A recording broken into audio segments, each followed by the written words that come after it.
Smile for the speakers. Ready whenever you are. I'm a fly just like a bird. But you are a bird. Oh yeah, you're right. So let me fly. You don't fly so high because then you'll need to come down for oxygen. One time up, ain't no one stopping. So let me fly just like a rocket then. I just want to be alive and sing. I get it. You just want to live your life and party. Ain't nowhere that we would want to live our lives other than in Rio. Because in Rio, We can fly. It's important as college students to travel to different countries because you gain a type of wisdom and knowledge when you travel that can't be taught in a classroom. My partner and I spent 20 hours researching our country. We're very excited to share with you what we've learned. Today, we're going to take you to the home of Rio, Brazil. First, my partner is going to discuss two foods, feijoada and brigadeiro, and then I'm going to discuss two celebrations, Carnival and Oktoberfest. And then we're going to split two destinations, Rio and the Amazon forest. Emily's going to start us off. Brazil is a place with food that is filled with so much history. So, besides the native roots, Portuguese is the main inspiration of all food in Brazil, including the two I'm going to talk about today, named feijoada and brigadeiro.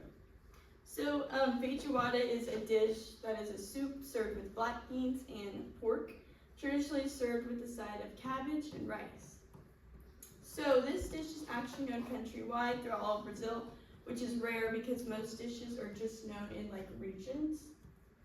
So the roots of this dish are in Pernambuco,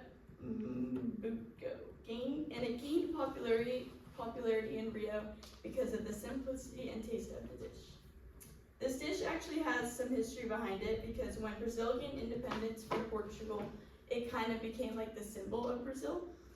So that's pretty cool. And as Brazil made its own identity, the dish was in all sorts of different restaurants and in people's homes. So as you can see in the photo behind me, this is the soup with the black beans, the pork, the cabbage, and the rice. There it is. Okay, so this dish reminds me of when my mom would make me soup with black beans and bacon in it. It was usually spicy. She doesn't really make it for me anymore, but I remember it being really good.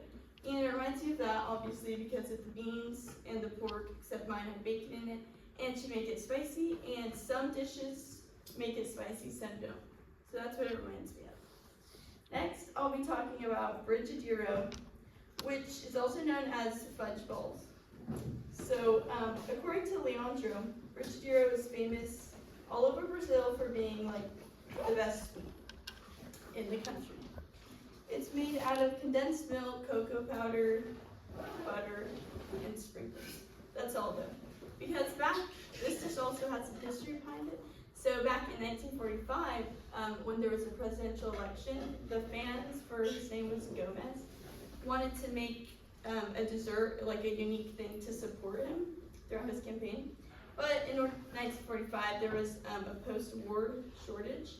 So there wasn't any sugar or milk they could use. So some confectioner came up with the idea to use cocoa powder and condensed milk, which made these fudge balls that you see behind me. As you see, they took a bite out of it in the photo, and it looks really rich and chocolatey, and you see, it reminds me a lot of fudge, this photo, because obviously they're fudge balls. And it reminds me of this time that me and my friends drove 2 hours from Dallas to go to a peach farm. It was famous for peaches, but we actually didn't get any peach stuff because we tried their homemade fudge and we bought only fudge. So that reminds me of that experience in my life. So with all of these delicious foods, it's really hard to not think more of Brazil's customs, like its vibrant celebrations. My partner Amelia will now be sharing with you all. As Emily discussed, Brazil is a country really rich in culture, traditions, and celebrations. The first one I'm going to discuss, we're all probably very familiar with, which is Carnival. It's the most notorious and well-celebrated tradition in Brazil. According to McManus, the Portuguese brought over Carnival along with a wave of other traditions around the 1850s. And what's really interesting about Carnival is other than just being a day or a few days of celebration, it's considered a whole season of celebrations, parades, dances, costumes, food, live music, things like that. And it's celebrated in a lot of different ways kind of throughout the country. McManus also shares that although Brazil is celebrated in all of Brazil, Rio has the largest celebration, and I believe it brings in around 500,000 or more foreigners globally from all around the globe, and they go on days on end. This is kind of a typical depiction of just what one of the parades might look like. You can see the crowds of people and the floats, organized dances, and costumes. And what you might notice at first is kind of like the bird-themed design that goes throughout. What Brown explains is that this, like the feathers and the bird-themed design, represents the rich culture and like environment of Brazil. It also represents beauty and goodness. And each of those feathers and all those costumes are hand-applied individually, which is, I think, really interesting. A lot of detail kind of goes into each of these parades. And this is just one. It happens throughout many days over a lot of different streets and areas. For me personally, if you didn't catch on to our attention gainer, this reminds me of the movie Rio. Specifically the scene where the two macaw birds kind of get like lost in the intense festivities of Carnival. You see the parades and the dances and the floats and all of that. I'm also from the South, and I have a lot of family in Louisiana. So this reminds me a lot of Mardi Gras, specifically just all the floats, parades, and dances and whatnot. Next up is going to be another tradition, which I feel like we're all not as familiar with happening in Brazil. It's going to be Oktoberfest. As according to Kenzie, Oktoberfest is the typical kind of beer swilling event that everyone's used to happening in Germany. However, the second largest celebration for Oktoberfest happens in Blumenau, Brazil. And it houses, Blumenau, as Kenzie describes, is a settlement that houses over 300,000 German people, and there's a lot of settlements kind of all throughout Brazil. Blumenau is the biggest and holds Oktoberfest in over, I think, like a week or two celebration. And Kenzie also shares that Blumenau is just really notorious for this celebration and can one day like surpass the celebratory atmosphere in Germany. So this is just one of the parade atmospheres that you kind of see. It's a really interesting time where kind of like Germany and Brazilian traditions mix, and you see kind of like very cultural costumes with both of the flags. Up there you can see the Blumenau sign. This happens throughout many days, which I think is really interesting.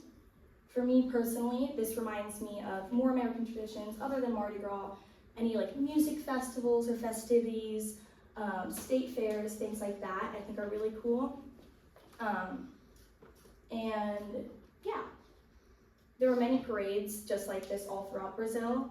And as fun as traditions can be, it's not just the partying that makes the place, but the intricate landscape kind of holds, including its many destinations, two of which we're going to be discussing with y'all today. The first being the Amazon and the second being Rio. And we can go ahead and start us off. So Brazil is a place known for its breathtaking landscapes throughout the whole country. And today I'll be talking about the Amazon rainforest, which you've probably heard about, but maybe you've never, seen it or been there, like me. So the Amazon rainforest, according to Ballston, is one of the most wildest places on the planet, and it stretches, it actually takes up 2/3 of Brazil, or no. Brazil owns 2/3 of it, sorry. And it stretches along 9 different countries, but most of it is in Brazil, as it takes up 42% of the country, and it covers an area that is twice as big as India, which is pretty big. So there are endless things to do there, like the day tours. There's tours that you can take up to like a week because of how big it is. Some you can do a day, you just won't see most of it, You can also go zip lining. There's tours to see the monkeys, if you're into that. And it's a really, looking at the photo behind me, you can see how big it is, even though it's not obviously the whole forest in this photo. You can see how really green it is in the photo. There's so many trees in there. Inside of there's a lot of stuff though, birds, monkeys. So looking at this photo reminds me of, back to our introduction, Rio, because there's obviously a bunch of birds in there. And watching the movie Rio, you can just see the birds singing, flying, all of that good stuff. So today, we took you to the huge, Now the second destination that we're going to be talking about is Rio de Janeiro. It's the urban city that we're all probably very familiar with. The city's economic prominence grew drastically in the 18th century as it became a center for gold and later named the capital, as well as the home of the Portuguese monarch. This just made the population grow drastically over the years, and now it's a really renowned urban center. It holds a lot of beaches, rich and diverse land, food, culture, and is just renowned kind of all around the world for being a hub of just culture and diversity. As you can see in this image right here, you have luscious green hills that kind of like wind around the city. You have Christ the Redeemer, which is that statue right there on top of the hill, kind of looking over the landscape and architecture of Rio, which is really pretty. And you kind of leave the foreground and look more in the background. That's the Atlantic Ocean, which is what Rio sits on. You see some of the islands and boats, which I think is just really gorgeous. For me personally, this first reminds me of how much I really want to travel one day. I would love to see things like this and travel as much as I possibly can. If I had to think about something that kind of connects here and what it reminds me of, it's the view every day, kind of behind Washi and Chappie with those California hills and the palm trees and the occasional really beautiful sunset. So today, me and my partner Amelia took you to the country of Brazil. And although as college students we can't travel the world right now and go to all of the countries, we hope you enjoyed going to Brazil with us today.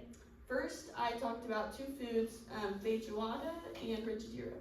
And my partner talked about two celebrations, Carnival and Oktoberfest.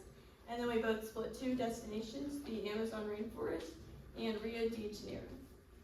So next time you want to watch a movie or maybe see birds sing or fly and dance, maybe watch Rio and think about the time we showed you Brazil. Thank you.